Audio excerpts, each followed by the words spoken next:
Hey there, pirates. Welcome aboard the Anime No Me channel. Today's video is about Zoro and the possibility of him finding a legendary sword hidden inside Elbaf's library, all based on what the manga has already shown so far, without inventing anything future-related. After all, Elbaf's library hides way more secrets than we think. Here's the thing. Ever since the Straw Hats set foot in Elbaf, the manga makes it clear that this island isn't just a bunch of loud giants drinking and fighting. It has layers. It has history. It has stored things the entire world wants to hide. And the epicenter of all of that is the massive library where Saul is. Yes, the same Saul who survived Ohara's Buster Call and saved a mountain of books before the flames swallowed everything. Those volumes aren't just old dust. They're the biggest collection of forbidden knowledge left from the Void Century, and now they're sitting right under the giants' noses, protected by centuries of tradition and brute strength. Robin, of course, freaked out when she saw Saul again. The chapter that shows their reunion is pure lore fan service. She runs toward the books like a kid in a candy store, and the manga subtly implies that there's information there that not even Vegapunk managed to access in his entire life. Saul isn't just a big librarian. He's the living guardian of that intellectual treasure. And guardians don't protect just paper. When you have an archive,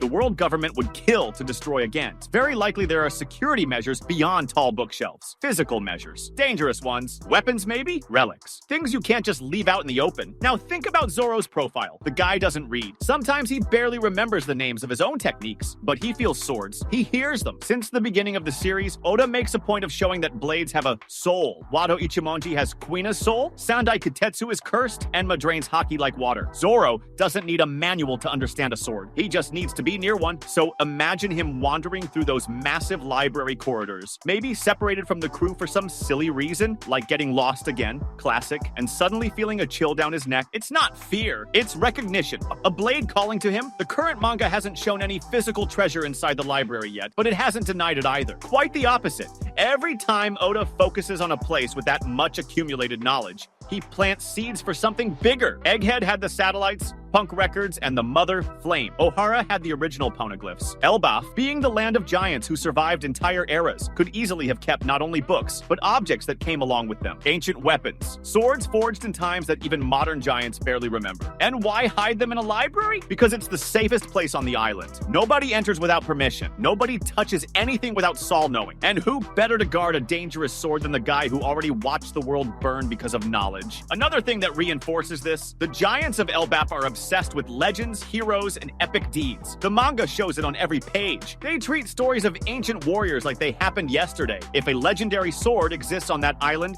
it wouldn't be displayed in a museum or in a royal palace. It would be kept somewhere that mixes the sacred with the forbidden, a place where only the worthy or the dumb and lucky can get to. A library fits perfectly. It's both a temple of knowledge and a vault for things that shouldn't be used lightly. And the timing, perfect. We're in the final stretch of the saga. Has Zoro blackened swords yet? We don't know, but he's close. He already mastered Enma, one of the most temperamental blades in the world. A new sword coming straight from a hidden treasure in Elbaf would be the ideal narrative upgrade. Not just another cursed blade. A sword with history, with weight, maybe connected to the giants, maybe to Joy Boy, maybe even to the D clan the giants seem to respect so much. After all, Saul is Dragon's friend, and the D have roots in everything. Picture the scene, just for the hype. Zoro, bored of waiting for Luffy to finish eating an entire cow, walks off through endless corridors. The shelves stretch to the ceiling, with books the size of houses. He passes through a darker section, with ancient chains and seals that look like runes. The air gets heavier. Enma vibrates lightly at his hip. He stops, looks at a shelf that seems normal but has a fake book. He pulls it, the wall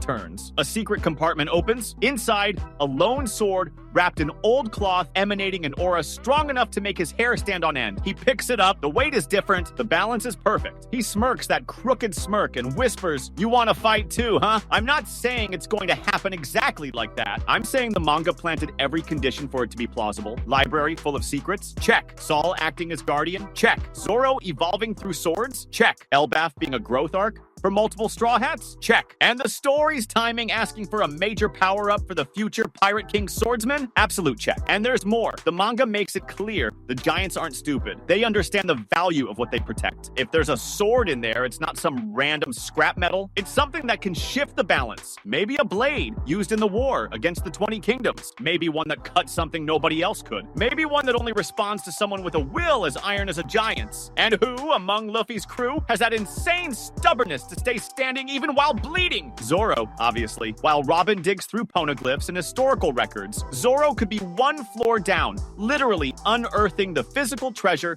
that complements the intellectual one. Perfect symmetry. She takes the written past, he takes the past forged in steel. Together, they push Luffy's dream forward in a way nobody expected. And the best part, nothing needs to be changed from what Oda already established. No new villain required, no crazy prophecy, just Zoro being Zoro. Lost, fascinated by blades, and absurdly lucky or cursed, depending on how you see it, when it comes to finding powerful weapons. So while the latest chapter has everyone debating about Loki, about the God Knights, about what comes next, I keep thinking, what if Elbaf's real treasure isn't in the stories the books tell, but in the silent weapon, waiting for someone worthy to wield it? And what if that someone is the Straw Hat Swordsman? Now imagine the impact of that. With this new sword, Zoro wouldn't just gain an impressive physical power boost, he'd gain a deeper connection to his own journey as a swordsman. The blade wouldn't just be a battle tool, but something that genuinely shapes his destiny. Since the beginning, Zoro has stood out for his relentless pursuit of the perfect sword. He doesn't fight just to become the greatest swordsman in the world, but to honor the promises he made, especially to Quina. And a sword that carries the history of giants, of past battles, of ancient conflicts, would be the very embodiment of everything he's been seeking. And more than that, the symbolism would be massive. Zoro becomes a hero, not just through brute strength, but through persistence and his connection to his warrior spirit. The sword wouldn't only reflect his power, but his evolution as a person. He already mastered Enma, a blade with an unstable and demanding temperament. And now, he'd have a sword that maybe complements his personality even more. It would be an extension of Zoro himself, tough, quiet, and with a rich history behind it. Maybe even a sword that in the middle of battle helps him confront not only his enemies, but his own insecurities. And if the blade really is connected to Elbaf's giants, imagine the weight of that sword in Zoro's hand, not just physically, but in terms of responsibility. The connection with the giants, known for their strength and longevity, would make the sword far more significant. It'd be as if Zoro were receiving the approval of an entire people, a people who have fought and survived ancient wars. He wouldn't just gain a powerful weapon, but the respect of a legacy that transcends generations. And if it also ties into the D clan, that only adds another layer. Zoro, one of the core figures in the crew of the future Pirate King, wouldn't just inherit a legendary sword. He'd inherit a piece of history, a legacy of resistance. Timing is another factor we can't ignore. We're in the final stretch of One Piece. Zoro, already an incredible swordsman, needs one last big power-up. He's overcome countless challenges, but facing increasingly powerful enemies demands something more. And a sword with such historical weight could be exactly what he needs to become even more